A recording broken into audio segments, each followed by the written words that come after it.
வணக்கம். 12ஆம் வகுப்பு தேர்ச்சி பெற்று மருத்துவத் துறையில் சேர முயற்சி செய்து நீட் தேர்வில் அதற்கு தகுதியான மதிப்பெண் பெறாமல் மனம் தளர்ந்த மாணவ மாணவிகளுக்கு உற்சாகம் ஊட்டும் வகையிலும் ஏறக்குறைய இணையாக மருத்துவத் துறையில் உரிய மதிப்புடன் ஊதியம் பெறும் டிகிரி மற்றும் டிப்ளமா படிப்புகளின் வேலை வாய்ப்பினை பற்றி உணர்த்தவே இந்த பதிவை மேற்கொள்கிறேன். இதற்காக நான் உங்கள் செவியை 5-6 மணித்துளிகள் கடன் கேட்கிறேன். 6ஆம் கணப்பொழுதில் உங்களின் சீரற்ற எண்ணமும் வாழ்வும் மாறும் என்பதில் எந்த ஐயமும் இல்லை. ஒரு மருத்துவமனைக்கு செல்லும் பொழுது அங்குள்ள nurse, health inspector, emergency care inspector, operation theatre technician, anaesthesia technician, x ray technician, dialysis technician, optometry, ECG technician, medical lab technician இவர்களை சந்தித்து நீங்கள் எங்கு படித்தீர்கள், உங்கள் ஊதியம் என்ன, இதற்கு வேலை வாய்ப்பு எப்படி இருக்கிறது என்று என்றாவது கேட்டிருப்போமா? அதற்கு முயற்சி தான் எடுத்திருப்போமா?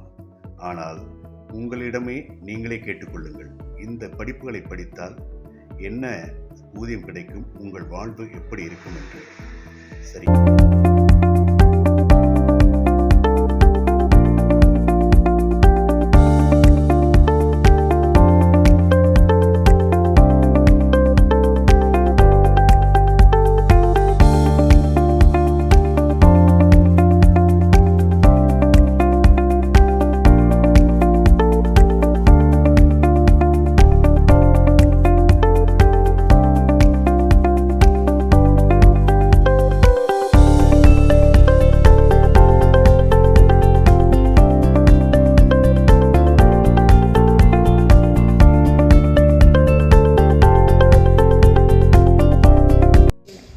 Hi, I am Palanivel, graduated in nursing, worked as a nursing officer in Nebulated Hospital, now switch over as faculty in Axe College, getting good salary. Thank you.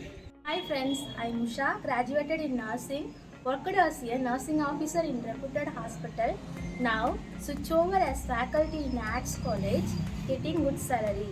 Thank you.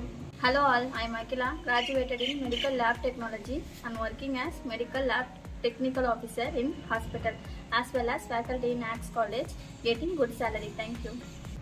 Hi friends, greetings. I am Kritika, graduated in anesthesia field, worked in well-known hospital, but I am taking interested as faculty, working in Axe College and getting good salary. Thank you. ஆகவே இனிய மாணவர்களே, இது போன்ற அனைத்து மருத்துவமனையில் உள்ள இணை மருத்துவத்துறை சார்ந்த அனைத்து டிப்ளமா மற்றும் டிகிரி உள்ள அன்னை அபிராமி நர்சிங் மற்றும் பேராமெடிக்கல் கல்லூரி காரைக்காலில் சேர்ந்து பயின்று உடன் வேலைவாய்ப்பும் நல்ல ஊதியமும் பெற்று உங்கள் வாழ்வு மகிழ்ச்சியுற என மனமார்ந்த வாழ்த்துக்களும் நன்றிகளும். சுரேஷ் கண்ணா, நன்றி.